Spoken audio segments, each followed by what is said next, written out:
Disons que Cheikh Moustapha donne des conférences partout dans le monde. Il est venu de la France cette année pour faire le programme de Muharram à Masjid Ahl-Bayt alayhi salam. Il a un magistère en éthique religieuse et il parle le français, l'arabe, l'anglais et le perse.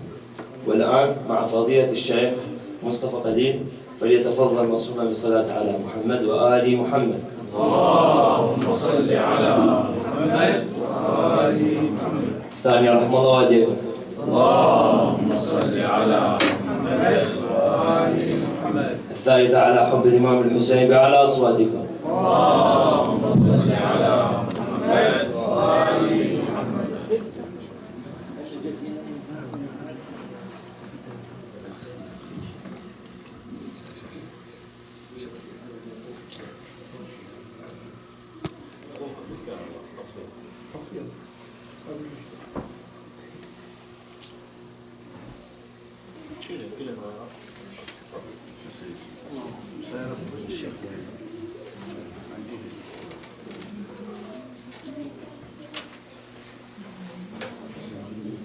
الشباب كلكم تعالوا يمي هنا. Les jeunes, surtout les jeunes. Les gens âgés, c'est pas grave, ils s'assoient où ils veulent, mais les jeunes venaient chez moi ici, je suis venu, ce discours c'est pour vous, c'est pour, spécialement pour vous.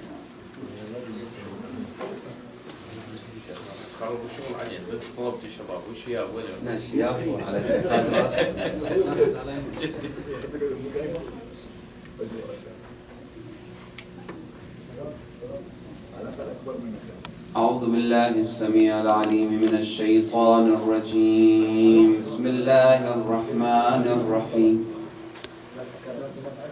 صلى الله عليك يا سيدي ويا مولاي يا رسول الله.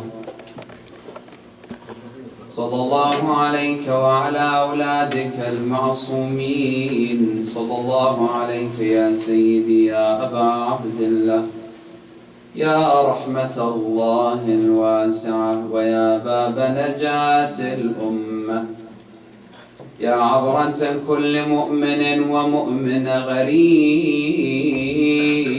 يا مظلوم كربلاء، يا ليتنا كنا معكم فنفوز فوزا عظيما. قال الله سبحانه وتعالى في محكم كتابه الكريم: ولتكن منكم أمة يدعون إلى الخير ويأمرون بالمعروف وينهون عن المنكر وأولئك هم المفلحون. طيب وفاكم محمد وآل محمد. اللهم صل على محمد وآل محمد. Tout d'abord, parmi les questions qui se posent ici, surtout pour les jeunes, pourquoi Allah subhanahu wa ta'ala nous ordonne d'appeler les gens vers Allah? Je vous ai pas posé la question pour que vous répondiez. Inch'Allah, tout à l'heure, je vais vous donner le temps pour répondre si vous avez des choses à dire. Il n'y a pas de problème. Donc, cette question qui se pose ici, pourquoi? Mais c'est très bien, vous êtes encouragé de répondre tout de suite, c'est très bien. Mais Inch'Allah, tout à l'heure, je vais vous écouter. وَلْتَكُنْ مِنْكُمْ أُمَّةٌ يَدْعُونَ إِلَى الْخَيْرِ. Wa alaykum salam. Parmi vous, Allah subhanahu wa ta'ala, il nous ordonne, il dit, parmi vous, il faut avoir certains qui s'occupent de da'wa ila Allah, l'appel vers Allah subhanahu wa ta'ala. Donc, par exemple, notre jeune homme ici, Adam, à l'école, quelqu'un lui pose la question: Adam, pourquoi tu ne manges pas de porc, par exemple? Pourquoi? Lui, s'il ne sait pas répondre, s'il ne sait pas la philosophie de ça, il ne pourra pas répondre, et c'est un manque de da'wa ila Allah. Il ne peut pas ordonner le bien et interdire le blâme. À notre sœur, il pose la question: pourquoi tu mets le foulard? Mais ça sert à quoi? C'est quoi la philosophie? Pourquoi vous pleurez à Ashura? Pourquoi vous mettez noir ici? Pourquoi vous habillez noir? Toutes ces questions-ci, il se pose ces questions, c'est partout. Maintenant, aujourd'hui, que ce soit en France ou au Canada ou en Amérique, partout on pose ce genre de questions. C'est des choses qui sont pour nous, vous voyez, bizarre des fois pour nous en tant que Français, en tant que Québécois, en tant que etc. Donc vous devrez avoir la réponse. En fait, si vous-même vous ne savez pas pourquoi vous venez Muharram Ashura, qu'est-ce qui s'est passé? Pourquoi mon père il m'amène à la Husseiniya pour pleurer l'imam Hussein? Ça sert à quoi je pleure? Ça sert à quoi je m'habille noir par exemple pour Karbala, pour Ashura? C'est quoi tout ça?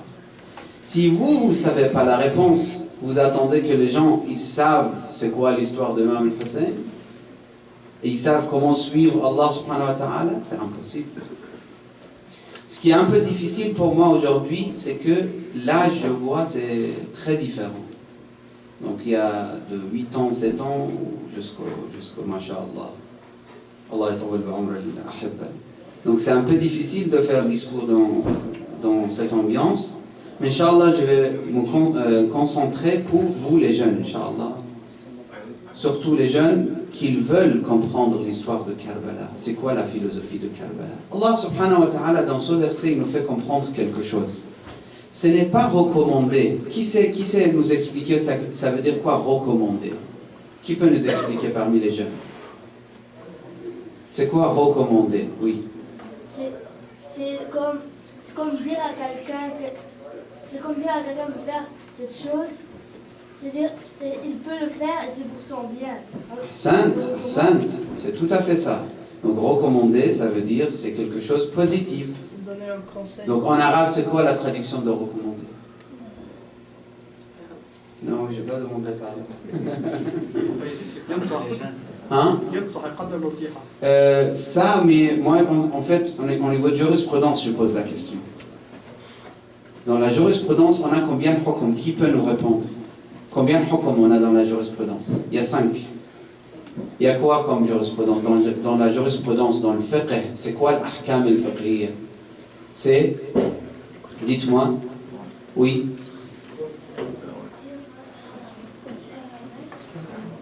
Ça, c'est les choses obligatoires. Moi, je pose la question, c'est très bien, mais c'est pas exactement ce que je veux.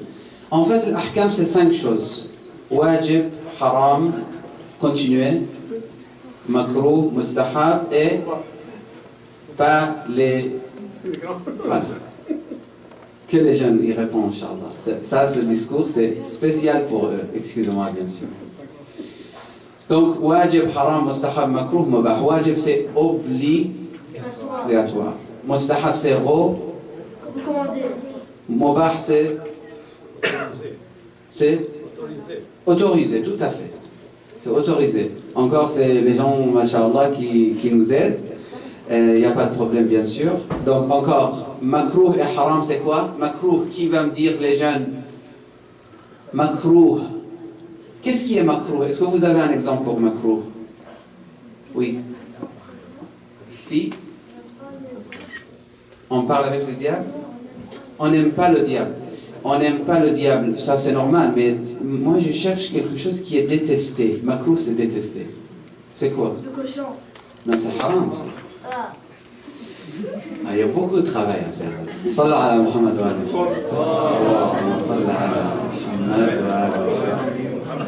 Donc il faut distinguer entre haram et makruh. Haram, c'est tellement interdit qu'on va en enfer si on le fait. Haram, ça y est. C'est ligne rouge, c'est interdit, on ne peut pas. Alors que makruh, on peut, mais c'est mauvais. Donc qu'est-ce qui est makruh, dites-moi? Oui? Manger la viande de l'âne. Ahsant, saoula salawat. Allahumma salli ala Muhammad. Très bon exemple, c'est makruh. C'est pas haram, c'est makruh.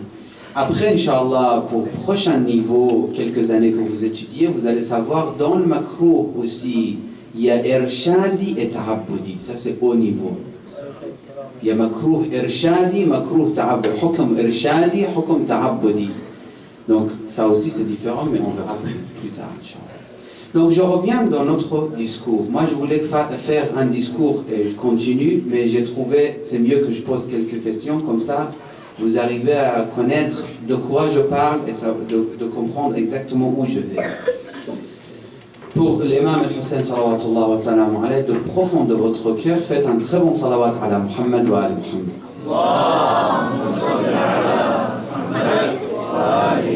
J'ai entendu les grands plus que les jeunes. Et notre salawat, bi'ala aswat, comme vous.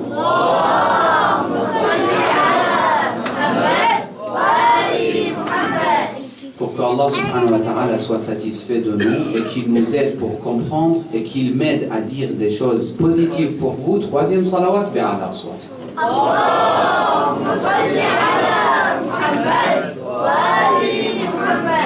Donc, je reviens sur le verset sur lequel on a commencé notre discours. وَلْتَكُنْ مِنْكُمْ أُمَّةٌ يَدْعُونَ إِلَى الْخَيْرِ وَيَأْمُرُونَ بِالْمَعْرُوفِ وَيَنْهَوْنَ عَنِ الْمُنْكَرِ وَأُولَٰئِكَ هُمُ الْمُفْلِحُونَ. Donc, Allah subhanahu wa ta'ala, il veut absolument de nous qu'on apprend des choses et qu'on le dit aux gens. Qu'on aide les gens pour amener les gens vers Allah subhanahu wa ta'ala.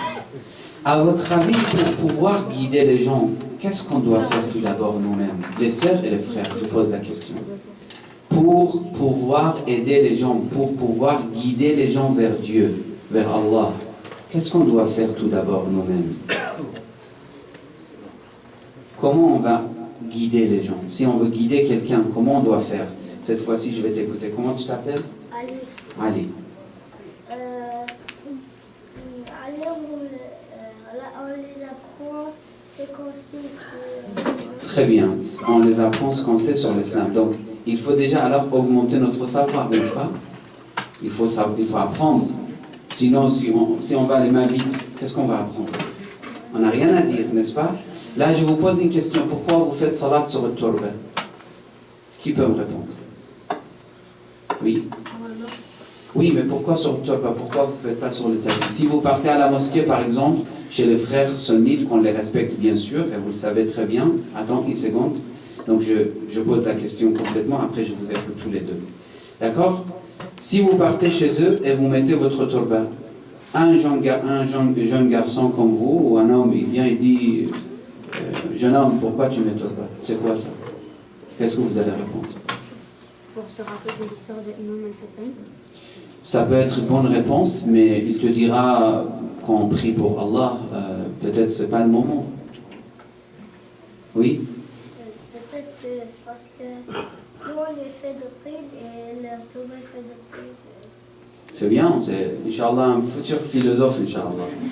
Inch'Allah. C'est une très bonne réponse, mais ce n'est pas suffisant. Il faut encore. Jusqu'à quelle heure on a dit ça?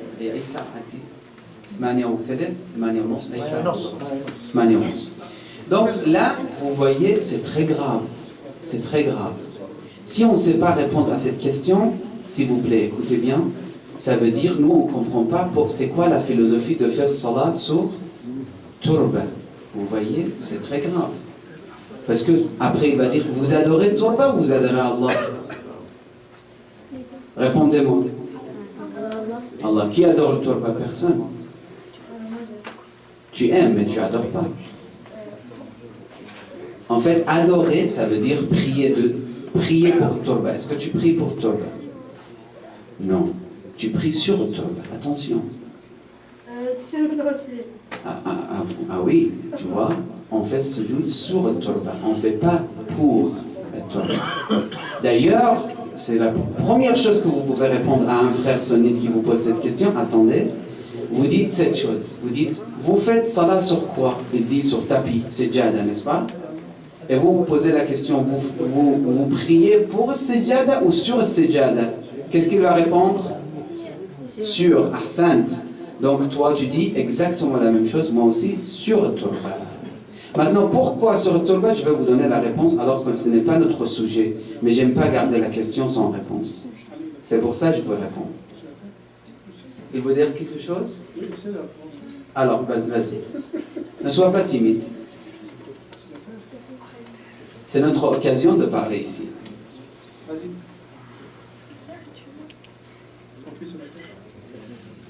Pourquoi on prie sur la terre? Regarde, écoutez maintenant. Vous allez répondre de cette manière. Vous dites, Allah subhanahu wa ta'ala, dans le Coran al-Karim, il nous parle de tahour. D'accord? Où on fait tayammum. Qui sait que c'est quoi tayammum? Tayammum. Alors là, je suis très en colère. Dans les sables, Les frères qui savent parler français, qui n'ont pas donné des cours aux jeunes, Non, c'est pas possible. C'est pas possible. Les sœurs, tayammum. Tout à fait. Donc, sur quoi? Turab, ou la terre, ou tout ce qui est naturel. N'est-ce pas? Rasulullah sallallahu alayhi wa alihi wa sallam, sallu ala Muhammad wa ali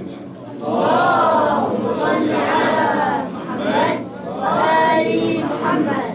Il dit, ju'ilat li al-ardu masjidan wa tahura. Il dit, notre noble prophète sallallahu alayhi wa sallam, il dit, la terre pour moi, c'est l'endroit où faire sujoud et c'est l'endroit où faire tayammum. Alors je vois certains, ils sont partis, ils n'écoutent plus le discours. Vous êtes là ou pas? Oui, on est là. On est là, très bien. Pas que corporellement, il faut spirituellement également. N'est-ce pas? Donc, Rasulullah, il dit, je fais sujoud sur la terre et je fais tayammum sur la terre. Est-ce qu'on peut faire tayammum sur, par exemple, une baguette? On met une baguette et on fait tayammum dessus. Est-ce qu'on peut faire sujoud sur une baguette?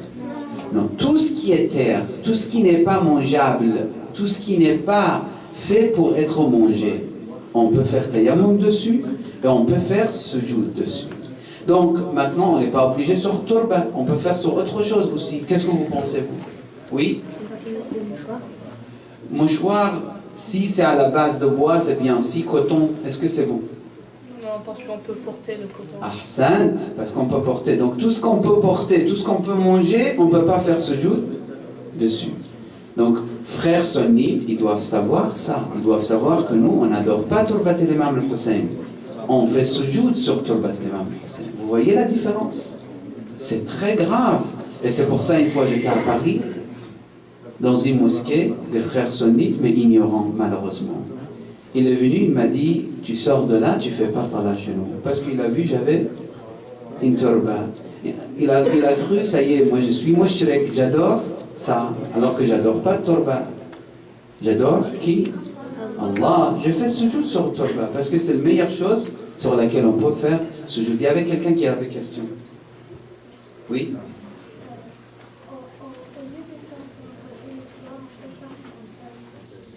Sur une feuille, très bien, ça aussi, c'est vrai. Et encore? Le féline. Féline, c'est plastique, non? C'est mieux sur tout ce qui est naturel. Donc je vous donne la réponse rapidement, vas-y. Sur la gazon. Oui, tout à fait. Si, c'est très bien. Oui. Sur une feuille d'arbre. Oui, tout à fait.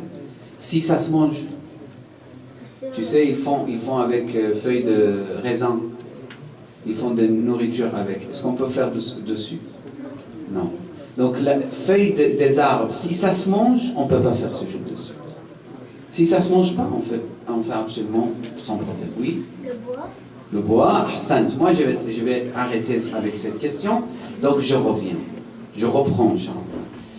Allah subhanahu wa ta'ala, il veut que tu sois savant. Il veut que tu sois un grand savant. Toi, les jeunes, et les jeunes garçons et les filles. Vous devrez être savants. Parce que si vous n'êtes pas savant, vous êtes ignorant, où vous allez partir, comment vous allez prier, comment vous allez faire l'ablution, comment vous allez vous approcher vers Allah, comment vous allez comprendre halal et le haram. On ne va pas comprendre tout ça. Et là, c'est très grave. Donc, ce qu'Allah veut de vous, c'est d'abord augmenter, perfectionner votre niveau de savoir. Après, vous devenez les gens qui appellent les gens vers Allah subhanahu wa ta'ala. Vous devenez quelqu'un qui appelle les gens vers Allah subhanahu wa ta'ala. C'est pour ça Allah il dit وَلْتَكُنْ مِنْكُمْ أُمَّةٌ يَدْعُونَ إِلَى الْخَيْرِ وَيَأْمُرُونَ بِالْمَعْرُوفِ وَيَنْهَوْنَ عَنِ الْمُنْكَرِ وَأُولَٰئِكَ هُمُ الْمُفْلِحُونَ. Donc, من أمر بالمعروف ونهى عن المنكر فهو خليفة الله في أرضه. Vous imaginez à quel niveau Allah subhanahu wa ta'ala il vous donne quel maqam, quel statut si vous appelez les gens vers Allah. Vous êtes khalifatullah fil ard. C'est quoi khalifatullah? Hein? Comme un imam. Imam c'est un khalifa lillah. Mais vous les gens normaux, nous tous, on peut être un vrai successeur d'Allah subhanahu wa ta'ala sur cette terre. Si on apprend et on enseigne. Mais si on n'apprend pas, c'est dommage. Notre occasion, c'est Muharram, Ramadan. Il faut dire à vos parents qui vous amènent des livres de jurisprudence, des livres intéressants, des livres qui vous attirent et vous lisez sur l'islam, vous devrez connaître les détails, Inch'Allah. Oui? Mais pour apprendre les gens comme s'ils ne veulent pas. Très, très bonne question. Donc, si on veut enseigner quelqu'un qui ne veut pas écouter, qu'est-ce qu'on fait? Oui? On les laisse, mais on les dit si tu veux être normaux,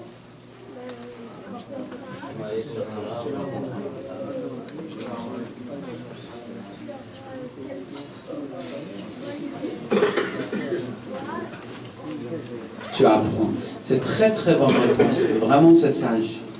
Il a dit, on peut rien faire. Le prophète, Allah subhanahu wa ta'ala, il dit à notre noble prophète, il dit, tu ne peux pas guider celui que tu aimes. C'est Dieu qui guide celui qui mérite. Attention, c'est Dieu qui guide celui qui mérite d'être guidé.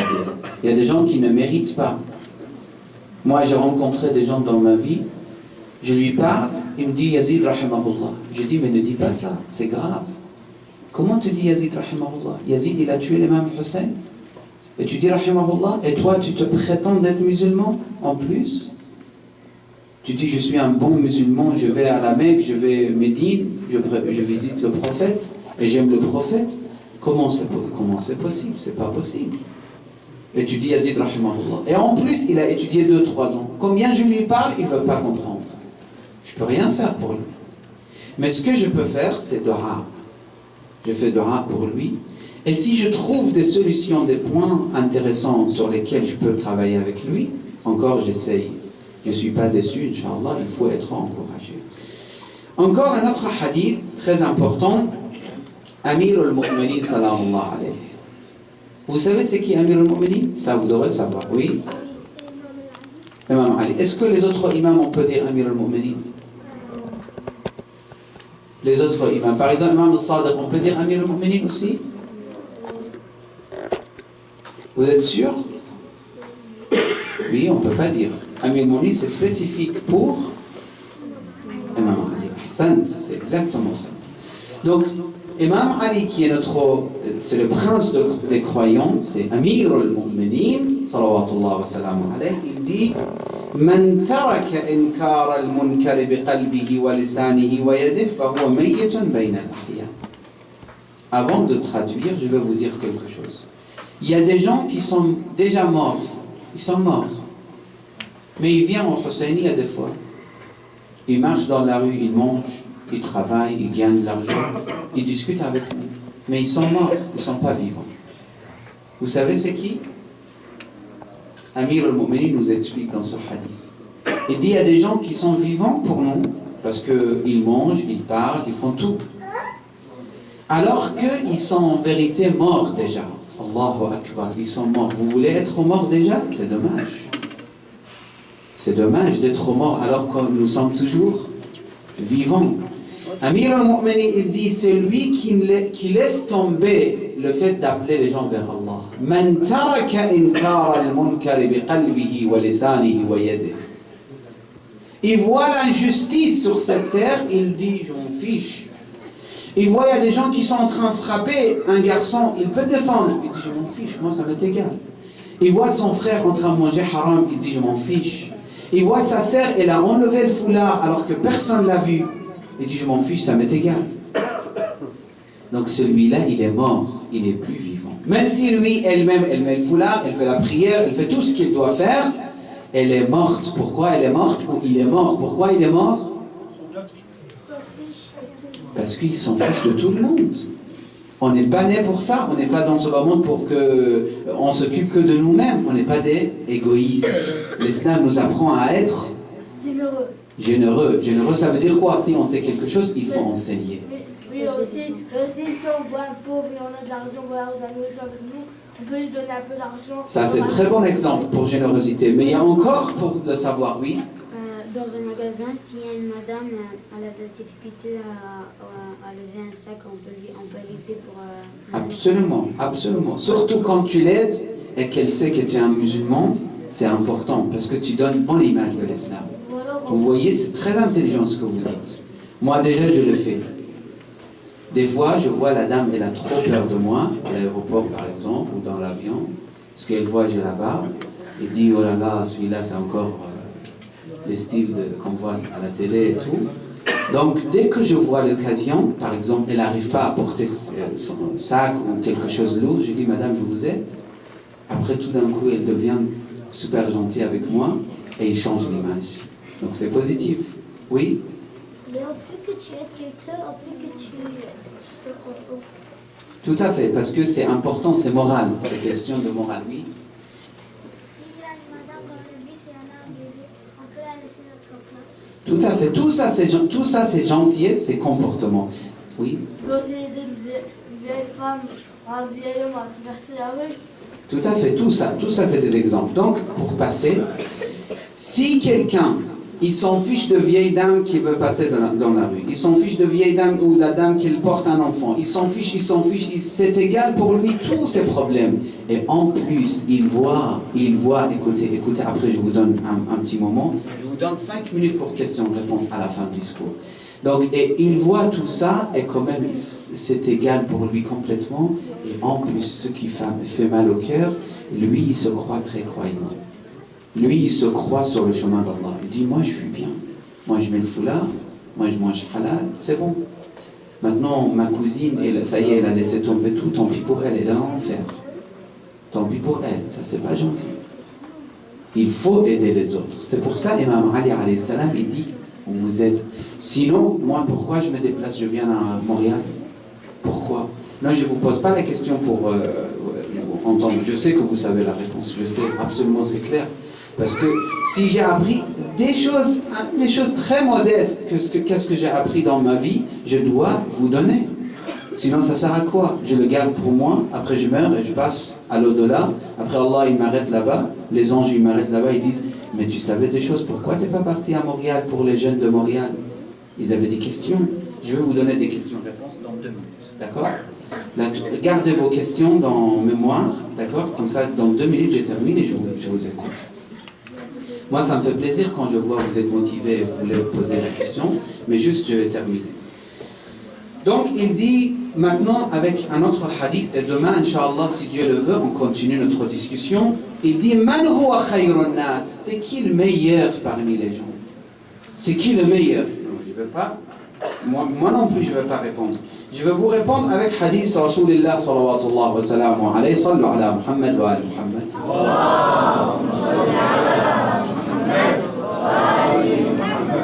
Il dit, c'est celui qui appelle les gens plus vers Allah subhanahu wa ta'ala. Celui qui interdit encore plus le blâmable. C'est incroyable. Vous voulez être le plus proche d'Allah, il faut appeler les gens vers Allah. Mais attention, je vais terminer avec cette phrase. Imam al-Hussein, il a pu appeler les gens vers Allah parce que lui, il était parfait. Imam al-Hussein, il a pu appeler les gens vers Karbala pour qu'ils soient, tous ces gens-là, ils soient au paradis. Parce que lui, il était pur. Il était 100% pur. Imam al-Hussein, il ne ratait jamais la prière. Imam al-Hussein, il faisait jamais des choses interdites. Il mentit. Il n'a jamais menti, ni d'enfance, ni quand il a grandi. Encore des exemples qui n'est pas un imam. Ali al-Akbar. C'est pour les jeunes qui sont un peu âgés. Pour les jeunes qui ne sont pas âgés, le Qasim, le fils de Imam al-Hassan al-Mujtaba, c'était un exemple extraordinaire de pureté. Vous savez, j'avais peut-être 13 ans, je me rappelle très bien, j'étais dans un majlis. Vous savez qu'est-ce que j'ai vu? Je vais terminer avec cette histoire, écoutez bien. J'ai vu un garçon qui avait à peu près mon âge, 12 ou 13 ans, je ne me rappelle pas exactement. Quand ils ont commencé à faire le majlis pour l'imam al-Hussein, ils pleuraient comme les grands. Ça m'a énormément touché. À cette époque, je dis, comment lui, il a pu aimer Imam Hussein à ce niveau? Ce que je vous conseille, dans Majalis Muharram, de toute façon, vous terminez l'école. Une fois que vous avez terminé l'école, vous passez au majlis, même si vous réussissez à pleurer un petit peu pour l'imam al-Hussein. ça sera le chemin pour être un grand savant, un grand serviteur de l'imam al-Mahdi. Ce soir, je ne vais pas faire majlis pour vous. Peut-être prochaine fois ou dans quelques jours, je commence avec majlis pour vous en français si ça vous intéresse. Là, je vous donne 5 minutes pour poser des questions si vous avez des questions. Sinon, on termine le majlis, Inch'Allah. Oui? Moi, c'est pas une question, mais je connais un moyen de faire venir des personnes qui ne sont pas dans l'islam, venir dans l'islam. Alors, dis-moi. Quand c'est le temps de la prière, on peut prier dans les rues. Comme ça, il y a des personnes qui nous voient et nous demandent pourquoi qu'est-ce qu'on fait, pourquoi. C'est quoi ces gestes? On explique, c'est la prière pour Allah. C'est très bien. Et puis ils décident de venir sur Allah, de venir de l'islam. Donc, c'est pour cela, il faut savoir c'est quoi la prière. Déjà, il faut un discours qu'on fait pour l'importance de la prière. Oui? C'est que dans la prière, je sais qu'il y a des gens qui ne savent pas cette prière. En tout le salat, ça fait le mot Ahmed. Parce que Alif, Ahad, Très bien, masha'Allah, masha'Allah. Ahsant, oui. Pourquoi on fait 2 rak'at quand on est dans un voyage? Ça, c'est une très bonne question. Pourquoi on fait 2 rak'at quand on est au voyage, dans un voyage par exemple? Allah subhanahu wa ta'ala, il nous a offert un cadeau. Il a dit dans le voyage, vous faites moitié. C'est pour ça un de nos imams, alayhi salam, il dit, je suis étonné de celui qui ne veut pas ce cadeau. Allah, il te donne le cadeau, tu dis, je ne veux pas. Allah, il te dit, quand tu voyages, tu fais moitié. Et toi, tu insistes, tu dis, non, quand même, je veux faire complet. Ce ne sera pas accepté. Tu dois le faire moitié. C'est un cadeau de Dieu, c'est pour faciliter. Oui? Est-ce que c'est obligé de faire les deux? Absolument. On ne peut pas faire 4 rak'ah alors qu'on est en voyage. Il faut faire 2 rak'ah. C'est ça la beauté de l'adoration de Dieu. En fait, nous, on ne fait pas ce que nous, on aime. On fait ce que qui aime? Allah aime. C'est ça, d'être un vrai serviteur de Dieu. On ne fait pas ce que nous, on aime. Moi, j'aime faire 4 rak'ah, je vais faire. Je vais faire 14 fois tawaf autour de Kaaba. C'est pas bon. C'est batil. Même si tu fais 140. C'est batil. Il faut faire combien? 7. Si tu fais 8, c'est pas bon. Si tu fais 5, c'est pas bon. Il faut faire ce qu'Allah a dit. Exactement. On a encore 2 questions. Vas-y. Est-ce que tout le monde... Il y a des sœurs qui ont des questions? S'il y a des questions, vous posez. Si vous êtes des savantes, alhamdulillah, c'est pas la peine. Oui? Est-ce que tout le monde dans le monde, c'est comme ça, on était des frères et des sœurs? Est-ce que... Répète, je n'ai pas compris. Est-ce que tout le monde dans la vie, même si c'est des chrétiens comme ça, on les essaie de ramener proche de Allah? Est-ce que c'est comme ça, on le faisait, c'est comme ça, c'est de nos frères et nos sœurs? En fait, nous, c'est une question, c'est très important comme sujet, il faut vraiment étudier ça, parce que regardez, notre relation avec nous-mêmes, nous, on est des partisans de Ahl al-Bayt, on est des quoi? Des chiites, c'est ça? Vous êtes bien d'accord? Donc nous, les chiites, entre nous, on dit Akhil Mu'min, n'est-ce pas? Mon frère croyant, fidèle, d'accord? Avec notre frère sunnite, on dit Akhil Muslim, c'est toujours notre frère. D'accord? Et si c'est même pas un musulman, ça reste quand même dans la création comme nous, comme Imam Ali alayhi salam, il a dit. Dans la création, il est comme nous. Il a même père, même mère. Donc on a pitié pour lui. On essaye de l'aider pour qu'il soit dans le chemin d'Allah subhanahu wa ta'ala et qu'il soit guidé. Dernière question, on termine, Inch'Allah. Frère de l'humanité. Non? On est ensemble à l'humanité. Exactement, dans l'humanité. Non. Pourquoi est-ce qu'on prie vers la Kaaba, en direction de la Kaaba? Ça aussi, c'est parmi les questions ta'abbud. Ta'abbud, ça veut dire on obéit ce qu'Allah a dit. Allah a dit, faites as-salat vers le Kaaba. Pourquoi on fait 2 rak'at as-subuh? Parce qu'Allah a dit. Pourquoi on fait siyam que shahr Ramadan? Parce qu'Allah a dit. Tout ça, c'est des questions de ta'abbud. Mais attention, pour la théologie, pour dogme, pour la aqidah, il ne faut pas dire parce qu'Allah a dit. Pourquoi il n'y a qu'un seul Dieu? Pourquoi il n'y a qu'un seul Dieu? Parce que notre raison dit qu'il y a un seul Dieu. Là, on ne peut pas dire parce que Allah a dit. Pourquoi le prophète doit être infaillible? Parce que notre raison nous oblige à croire que le prophète est infaillible. Donc on se satisfait avec ça, Inch'Allah. Appelez les autres, vos amis, vos frères, etc. Dites-leur qu'il y a encore 2 nuits, je pense, discours. Peut-être il y aura plus, mais dites-leur qu'ils soient présents, Inch'Allah, pour qu'on continue notre sujet. Oui. À 7h30 exact. Soyez à l'heure, comme ça on peut parler un peu plus, parce que moi j'aime respecter le temps. Et là c'est 8h30 à peu près, donc je dois m'arrêter. Mais la prochaine fois, si vous venez en avance, je vous donne encore plus de temps pour questions-réponses. Wa sallallahu ala sayyidina Muhammad wa alihi at-tahirin.